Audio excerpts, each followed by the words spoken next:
And now, Think and Grow Rich Instant Motivator.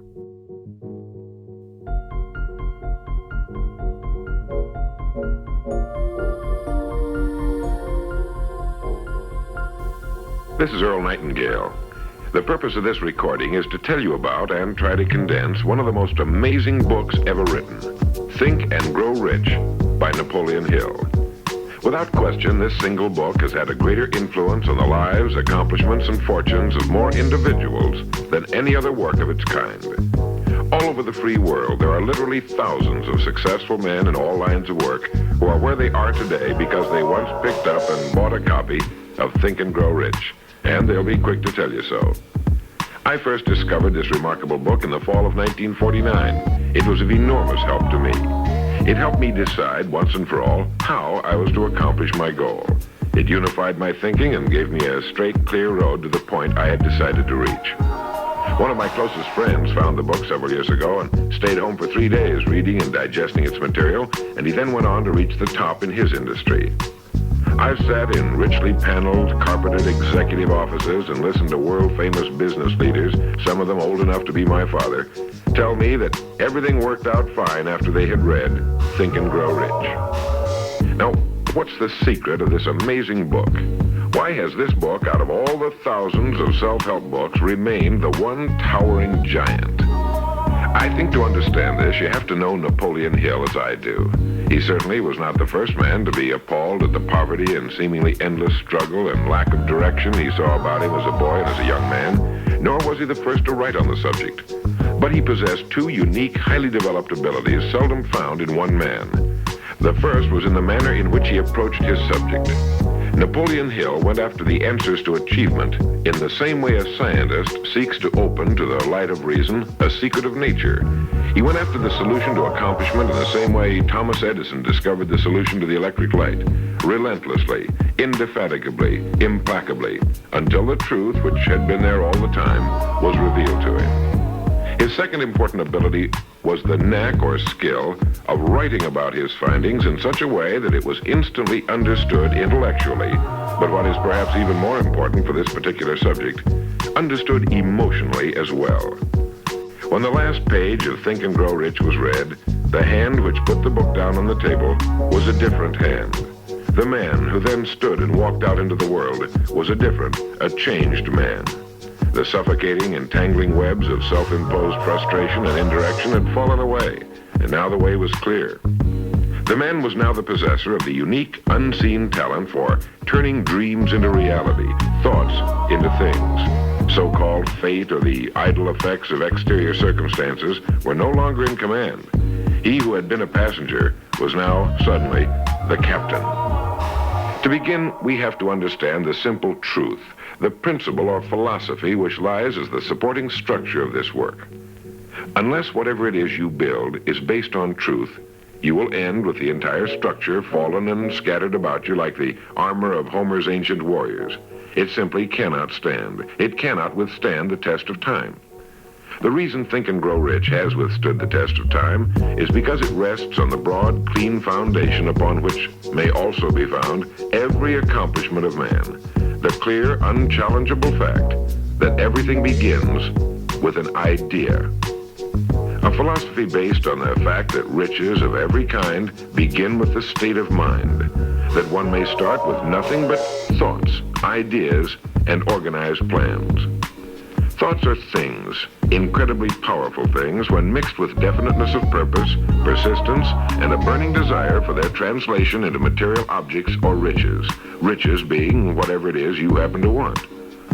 Wise men have been saying this for centuries, and just recently Charles A. Cerami wrote, "The truth is that the human mind is as real an organism as any muscle in the body, but far greater in potential power. And like muscle fiber, it can be strengthened to lead on to unimagined conquests."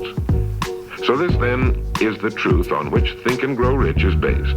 If you know what you want, and if you want it strongly enough to muster the kind of persistence that simply cannot be stopped, you will most certainly achieve it. By controlling your mind, you can control your destiny here on Earth. With this as our foundation, Let's talk about Napoleon Hill's famous 13 proven steps to riches as found in his book, Think and Grow Rich. Remembering, of course, that riches are whatever it is you happen to want. And now, Napoleon Hill's famous 13 principles. The first principle, desire. Here is the starting point for all achievement, the first step toward riches. But it's right here that we so often run into a stumbling block. A person will say, I know what I desire, but can I get it? We'll get into this business of doubt later, but once and for all, let's clear up this point. This point of whether or not you can accomplish that which you desire with all your heart. I think it was best expressed by Emerson, who wrote, there is nothing capricious in nature, and the implanting of a desire indicates that its gratification is in the constitution of the creature that feels it. In other words, you would not have the desire unless you were capable of its achievement. Each of us has a built-in governor, and our desires are modified by our abilities and leanings. Whatever it is that you desire with all your heart, understand once and for all that it can and should be yours. In Think and Grow Rich, Napoleon Hill cites example after example of why your burning desire is nothing more than an accurate picture of what you will one day become. So right here, firmly establish in your mind that which you desire more than anything else. For, as Helvetius put it, by annihilating the desires, you annihilate the mind. Every man without passions has within him no principle of action, nor motive to act. A good way to determine whether or not you really have a burning desire is to examine the way you go after it. If you go after that which you think you desire tentatively, timidly, in an attempt to play it safe, you don't have a burning desire at all. You can't get to second base if you keep one foot on first. But if you're willing to burn your bridges behind you and say once and for all, this is it, this is what I will do, and I will never retreat, I'll never go back, then you have the sort of desire that can only end in success. It takes that kind of resolve to be able to keep picking yourself up after the falls you're bound to take. The only people who don't make mistakes are those who never try anything. The timid feeders in the lagoon who never venture into the broad deep sea beyond. While these principles will work for anything you may want, a more harmonious home life, a more successful career, for our example, let's say your desire happens to be more money, to better care for your family and provide for your future years, to get your share of the prosperity that lies ahead. Napoleon Hill gives us 6 definite, practical steps to follow. 1. Fix in your mind the exact amount of money you desire. It is not sufficient merely to say, I want plenty of money. Be definite as to the amount. There's a psychological reason for definiteness, which will be described in a subsequent principle. Number 2. Determine exactly what you intend to give in return for the money you desire. There's no such reality as something for nothing. 3. Establish a definite date when you intend to possess the money you desire. And 4. Create a definite plan for carrying out your desire and begin at once, whether you're ready or not, to put this plan into action. 5. Write out a clear, concise statement of the amount of money you intend to acquire, name the time limit for its acquisition, state what you intend to give in return for the money, and describe clearly the plan through which you intend to accumulate it. 6. Read your written statement aloud twice daily, once just before retiring at night and once after arising in the morning. As you read, see and feel and believe yourself already in possession of the money, or whatever your goal happens to be. It's important that you follow these instructions to the letter, for this is by far the most important of the 13 principles, and this chapter of the book ends with these words. Through some strange and powerful principle of mental chemistry, which she has never divulged, nature wraps up in the impulse of strong desire that something which recognizes no such word as impossible and accepts no such reality as failure. The second principle is faith. You never would have even thought of your main desire unless faith were tugging at your mind. And if you find it difficult at times to have faith in yourself, you can be certain that you can have faith in these principles. Napoleon Hill writes, Faith is a state of mind which may be induced or created by affirmation or repeated instructions to the subconscious mind through the principle of conscious autosuggestion. Conscious autosuggestion simply means a suggestion by yourself to yourself, just as an autobiography is a biography written by the person it's about. By getting a mental image of yourself already having accomplished your main desire over and over again, you will muster the faith you need. Faith is vital to accomplishment. The Emperor Napoleon once said, "All the scholastic scaffolding falls as a ruined edifice before one single word, faith." Pascal said, "Faith affirms many things respecting which the senses are silent, but nothing which they deny. It is superior to their testimony, but never opposed to it." Goethe said, "Epochs of faith are epochs of fruitfulness, but epochs of unbelief, however glittering, are barren of all permanent good." And as Schlegel put it, "In actual life, every great enterprise begins with and takes its first forward step in faith." Have faith that you can accomplish that which you seek, for you would never have decided upon it unless it was meant for you to accomplish. In his chapter on faith, Napoleon Hill gives us a self-confidence formula. First, I know that I have the ability to achieve the object of my definite purpose in life, therefore I demand of myself persistent, continuous action toward its attainment, and I here and now promise to render such action. Second, I realize the dominant thoughts of my mind will eventually reproduce themselves in outward physical action and gradually transform themselves into physical reality. Therefore, I will concentrate my thoughts for 30 minutes daily upon the task of thinking of the person I intend to become, thereby creating in my mind a clear mental picture of that person. Third, I know through the principle of autosuggestion, any desire that I persistently hold in my mind will eventually seek expression through some practical means of attaining the object back of it. Therefore, I will devote 10 minutes daily to demanding of myself the development of self-confidence. Fourth, I have clearly written down a description of my definite chief aim in life, and I will never stop trying until I have developed sufficient self-confidence for its attainment.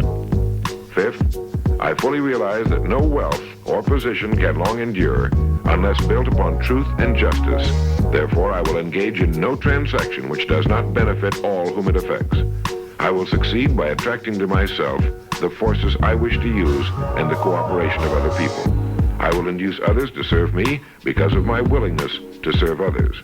I will eliminate hatred, envy, jealousy, selfishness, and cynicism by developing love for all humanity, because I know that a negative attitude toward others can never bring me success. I will cause others to believe in me because I will believe in them and in myself.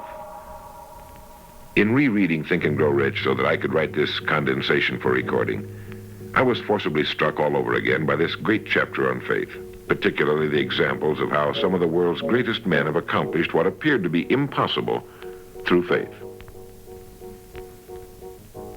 The third principle is autosuggestion. Now, we've already touched on this. This chapter of the book tells us how, through repeated suggestion, the subconscious mind can be put to work for us. It is the faculty of being able to concentrate your mind on your burning desire until your subconscious mind accepts it as fact and begins to devise ways of bringing it about. Here is where hunches come from, sudden flashes of thought or inspiration, guidance. The instructions given in connection with the 6 steps in the second chapter will now be summarized and blended with the principles covered by Napoleon Hill's chapter on autosuggestion. First, go into some quiet spot, perhaps in bed at night, close your eyes and repeat aloud, so you may hear your own words, the written statement of the amount of money you intend to accumulate, or a careful reaffirmation of whatever your goal happens to be, the time limit for its accumulation, and a description of the service or merchandise you intend to give in return for the money. As you carry out these instructions, see yourself already in possession of your goal. For example, suppose that you intend to accumulate $50,000 by January 5 years from now, that you intend to give personal services in return for the money in the capacity of a salesman. Your written statement of your purpose should be similar to the following. By the first day of January, I will have in my possession $50,000, which will come to me in various amounts from time to time during the interim. In return for this money, I will give the most efficient service of which I am capable, rendering the fullest possible quantity and the best possible quality of service in the capacity of salesman of, and here describe the product or service you intend to sell or whatever it is you do for a living. It goes on. I believe that I will have this money in my possession. My faith is so strong that I can now see this money before my eyes. I can touch it with my hands. It is now awaiting transfer to me at the time and in the proportion that I deliver the service I intend to render in return for it. I am awaiting a plan by which to accumulate this money, and I will follow that plan when it is received. Second, repeat this program night and morning until you can see in your imagination the money you intend to accumulate. Third, place a written copy of your statement where you can see it night and morning and read it just before retiring and upon arising until it's been memorized. As you carry out these instructions, you are applying the principle of autosuggestion. The fourth principle is specialized knowledge. It is here that I think Napoleon Hill makes a very important point. Knowledge is power only to the extent that it is organized into a definite plan of action and directed to a definite end. To quote from the book, before you can be sure of your ability to transmute desire into its monetary equivalent, you will require specialized knowledge of the service, merchandise, or profession which you intend to offer in return for fortune. Perhaps you may need much more specialized knowledge than you have the ability or the inclination to acquire.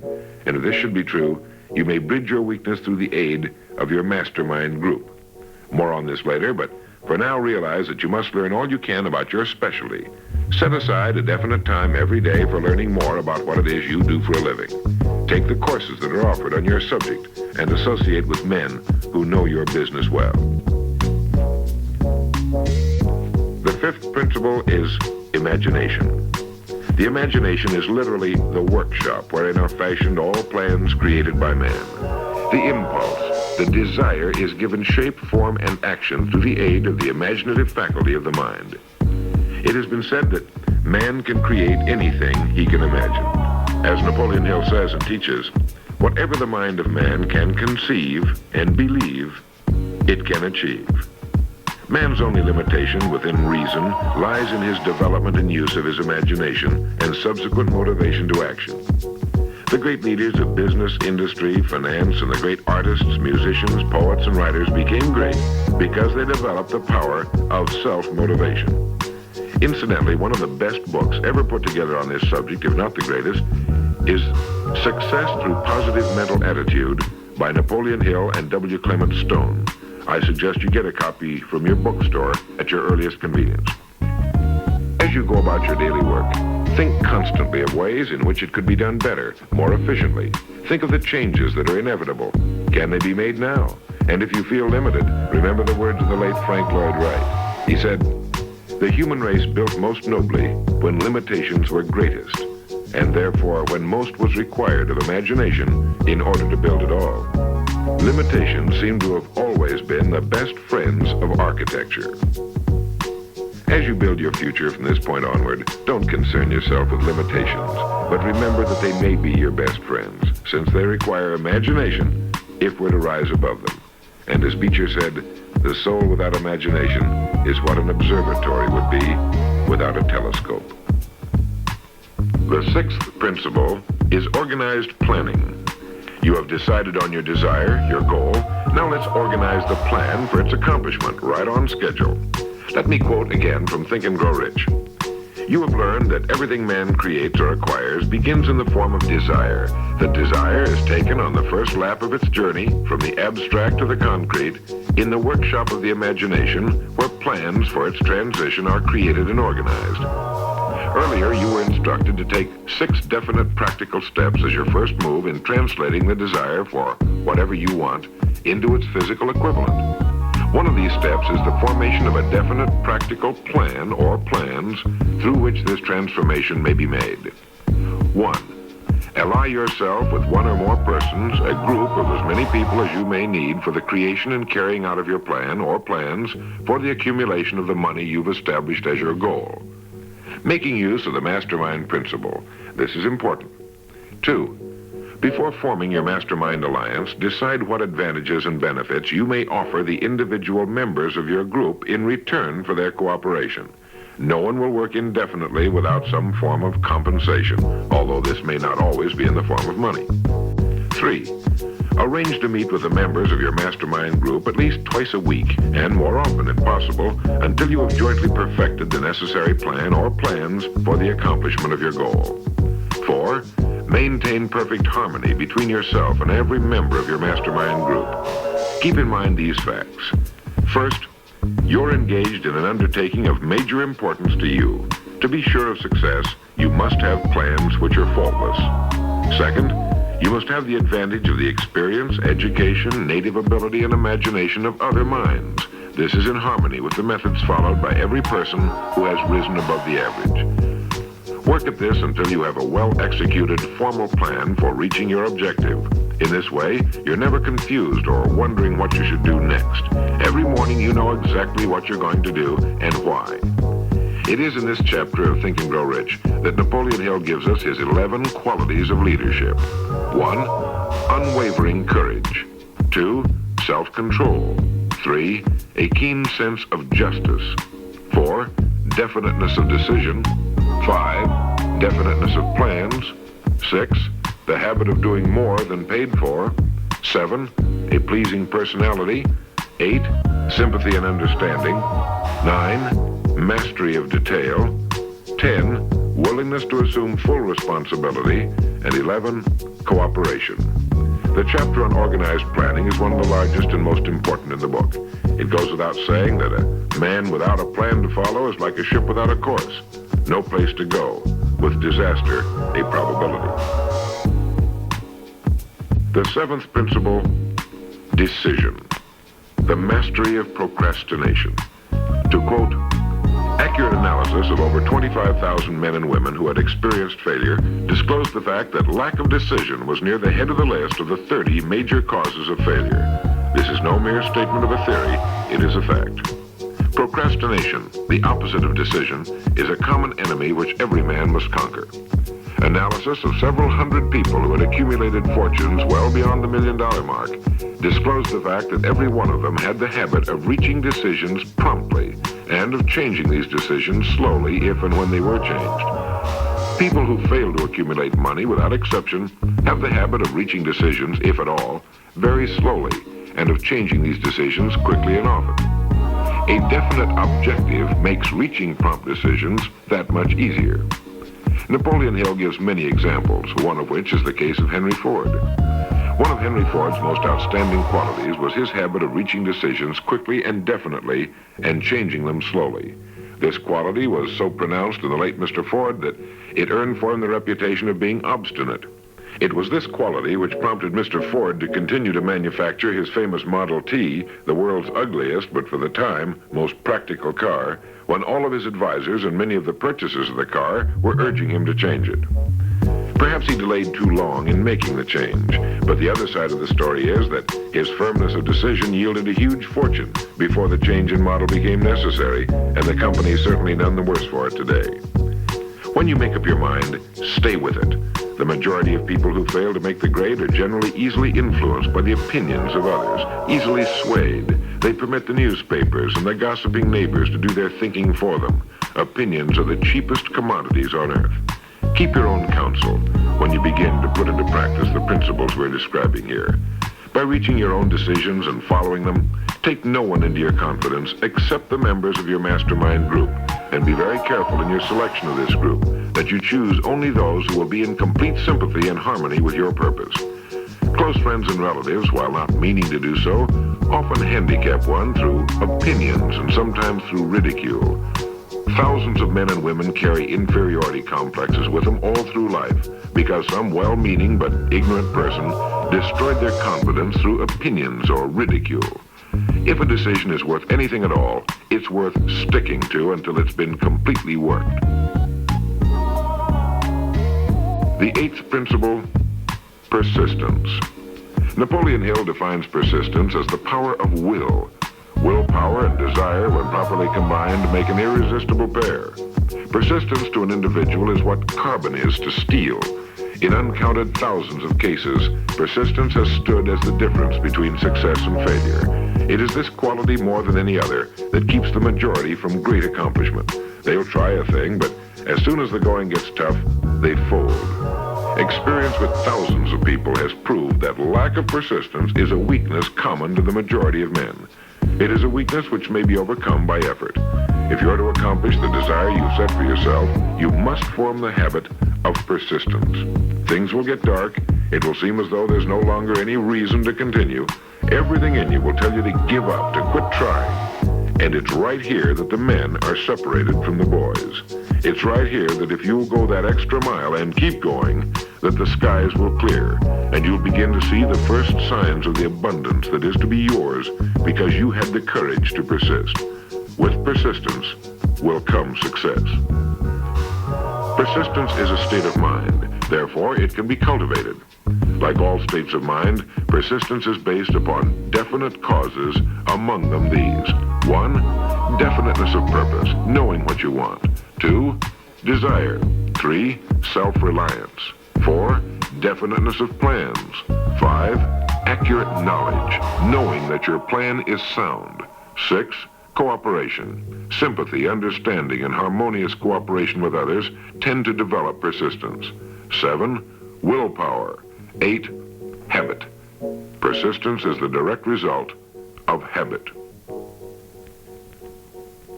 The 9th principle, power of the mastermind.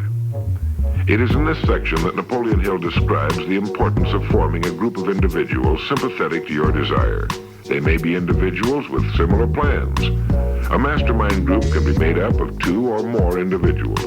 No 2 minds ever come together without thereby creating a third invisible, intangible force, which may be likened to a third mind. You may have noticed many times that by discussing something with another individual, you suddenly get good ideas as a result of this association.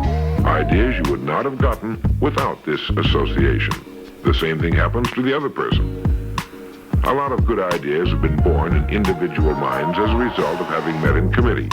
Associating with your mastermind group is not meant as a means of letting others do your thinking for you. Far from it. It is to stimulate your own thinking through the association with other minds. No one knows everything. The more sympathetic minds you get together, and by sympathetic I mean working for a common purpose, the more related information is going to be available. And great ideas are a combination of related information. So pick the member or members of your mastermind group with care. Make sure they're people you respect and who are hardworking and conscientious. You'll have a lot of fun, and you'll all reach your goals just that much sooner. The 10th principle could be called enthusiasm. That is, the enthusiasm that comes from the channeling of all bodily drives into positive, worthwhile outlets. It is in this chapter that Napoleon Hill describes the importance of the woman, the one and only woman, in the achievement of a worthwhile goal.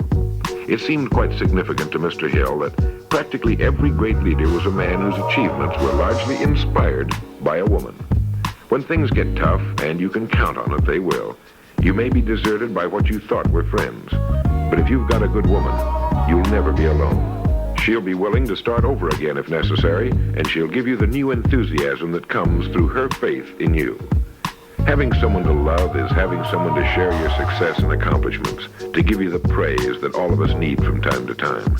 A man can become successful without a wife and family, but all the real joy is taken out of it. Take care of your wife and children as your greatest possessions. The 11th principle has to do with the subconscious mind. The subconscious mind consists of a field of consciousness in which every impulse of thought that reaches the objective mind through any of the 5 senses is classified and recorded, and from which thoughts may be recalled or withdrawn as letters may be taken from a filing cabinet. It receives and files sense impressions or thoughts regardless of their nature. You may voluntarily plant in your subconscious mind any plan, thought, or purpose which you desire to translate into its physical or monetary equivalent. The subconscious acts first on the dominating desires which have been mixed with emotional feeling, such as faith. Your subconscious mind works night and day. Through a method of procedure unknown to man, the subconscious mind draws upon the forces of infinite intelligence for the power with which it voluntarily transmutes one's desires into their physical equivalent, making use always of the most practical media by which this end may be accomplished. You cannot entirely control your subconscious mind, but you can voluntarily hand over to it any plan, desire, or purpose which you wish transformed into concrete form. No one knows very much about what we call the subconscious or unconscious mind. We do know that it is incalculably powerful and can solve our problems if we go about using it the right way. And the best way is to hold in your conscious mind as often as possible a clear picture of yourself already having accomplished your goal. You know what you want, define it clearly, and then project it on the motion picture screen of your mind. Hold it. See yourself doing the things and having the things you'll have when your objective will have been reached. Do this as often as possible as you go about your daily work, and particularly at night, just before you go to sleep, and the first thing upon arising. As you do this, your subconscious will begin to lead you in the most logical ways toward your objective. Don't fight it. Follow your sudden hunches, the ideas that come into your mind, knowing that it's your subconscious trying to get through to your conscious mind. If you'll keep at this, you'll be amazed and delighted by the wonderful ideas that just seem to come from nowhere. In the next principle, we'll talk some more about this sixth sense that seems to control the lives of the great men and women, but it comes from a systematic triggering of the subconscious mind. The lives of the great men and women, which seem miraculous to the average person, are nothing more than the fulfillment of their burning desires through the power of their subconscious minds. Time means nothing to your subconscious. A man could work steadily at his job for 40 years and not accomplish as much as is possible in 3 or 4 years through the proper working of this principle. Your subconscious mind cannot remain idle. If you fail to plant desires in your subconscious mind, it will feed upon the thoughts which reach it as a result of your neglect. Remember that you're living daily in the midst of all manner of thought impulses which are reaching your subconscious mind without your knowledge. Some of these impulses are negative, some are positive. You are now engaged in trying to help shut off the flow of negative impulses and to aid in voluntarily influencing your subconscious mind through positive impulses of desire.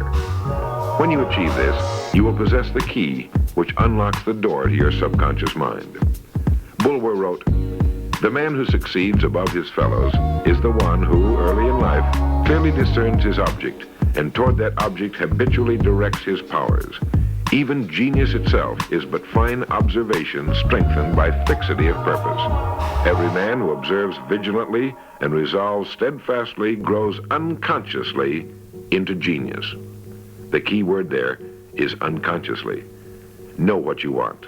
Decide once and for all that it will be yours, remain steadfast on course, propelled by faith, and your subconscious or unconscious mind will do the rest.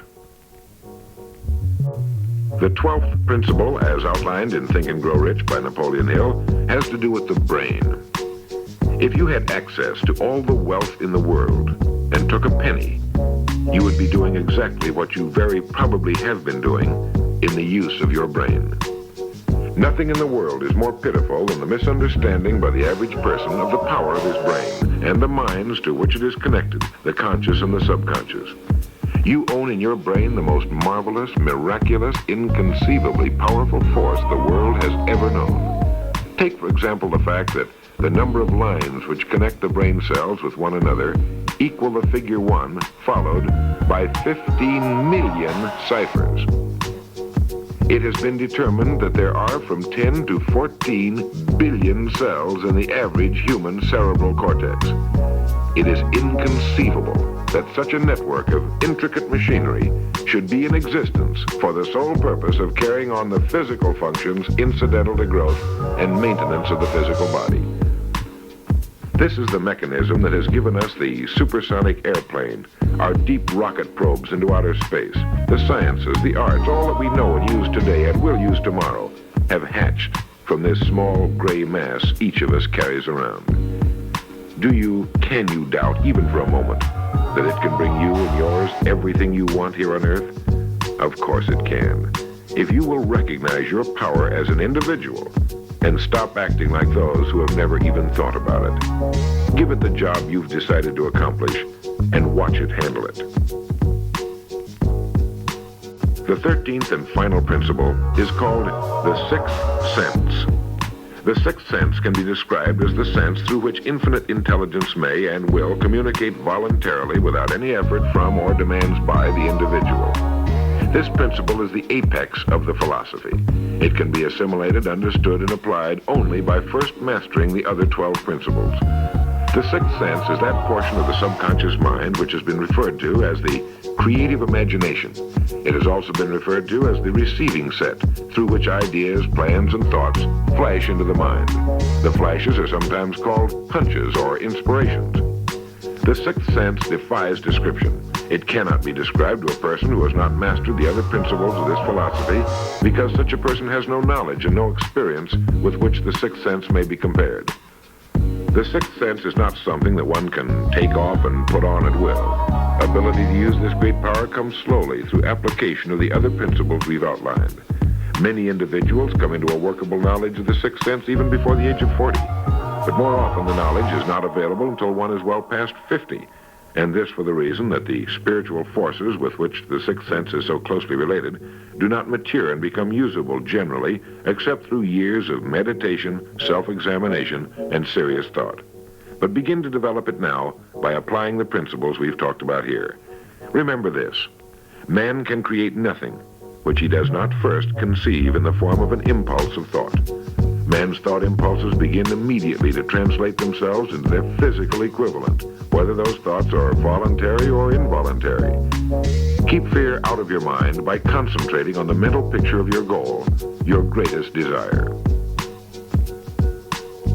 Now, I want to mention that Think and Grow Rich as a book carries more endorsements by great men who knew of its truth than any other book of its kind ever written. I'll touch on only a few. All of these great men actually endorsed Napoleon Hill's principles. Former President of the United States, William Howard Taft. F.W. Woolworth wrote that he had built his great chain of stores by applying many of these principles. Robert Dollar, who built the great Dollar steamship line, wrote, "If I had had this philosophy 50 years ago, I suppose I could have accomplished all that I've done in less than half the time. I sincerely hope the world will discover and reward you." Samuel Gompers wrote that the mastery of these principles is the equivalent of an insurance policy against failure. President Woodrow Wilson. John Wanamaker, the merchant prince, wrote, "I know that your fundamentals are sound because I've been applying them in my business for more than 30 years. George Eastman, the world's largest maker of cameras, Thomas Edison, Luther Burbank, Theodore Roosevelt, E.M. Spatler, John D. Rockefeller. I think you know that the endorsements of these great men could not have been bought with all the money in the world. What we've been talking about here can change your life, can bring you anything and everything worthwhile you want in life for yourself and your family. Cut yourself away from the average, from the mediocre, and chart your course on the dream in your heart. These 13 principles will never let you down, as long as you use them. And now, it is with great pleasure that I give you the author himself, Napoleon Hill. Thank you, Earl Nightingale. The message which you who are listening have just heard has brought you within 3 short steps of the supreme secret of success. The same secret which has brought happiness, peace of mind, and financial success to countless thousands of people who have read Think and Grow Rich. The same secret which has made master salesmen out of ordinary order takers. And the same secret which has brought friendship, love, and marriage to men and women who have come under the spell of the 13 principles which Earl Nightingale has just described. You desire the better things of life, or you wouldn't be listening to this record. Come with me then, and I will help you chart your course so you may acquire whatever it is that you desire most in life by following these instructions. 1. Condition your own subconscious mind to work for you while you sleep as well as when you are awake. You can do this by playing this record to yourself every night just before you retire. Then, before you go to sleep, after hearing the record, write out a clear statement of what you wish to accomplish the following day and request your subconscious mind to work during the night and provide you with the plan you will need to achieve your purpose. 2. Form a personal mastermind group of 2 or more people who are closely associated with you. They can be members of your family, your business or your professional associates, or people who work where you are employed, and play this record in their presence at least once a week. After you have done this, engage in a friendly roundtable discussion of the 13 success principles and request each person in the group to participate and to look for inspirational ideas which may help him or her to become more successful. 3, beginning now, follow the habit of rendering more service and better service than that which is expected of you, and do it in a pleasing, positive mental attitude. This will make friends for you, it will increase the value of your services, and it will attract opportunities by which you may get from life whatever it is that you most desire. Follow these instructions to the letter, and you will surely see the day when you can express a prayer of gratitude for having had the privilege of hearing and acting on the message which Earl Nightingale has given you through this record. And now, may I reach out across the space and the time which separate us and offer you a hand of friendship and a sincere prayer that you will be blessed with a richer and a fuller life because of this message. Your big opportunity may be right where you are now. Follow these instructions faithfully, and it will reveal itself to you. This is Napoleon Hill saying, don't search for opportunity in the distance, but recognize it and embrace it right where you are.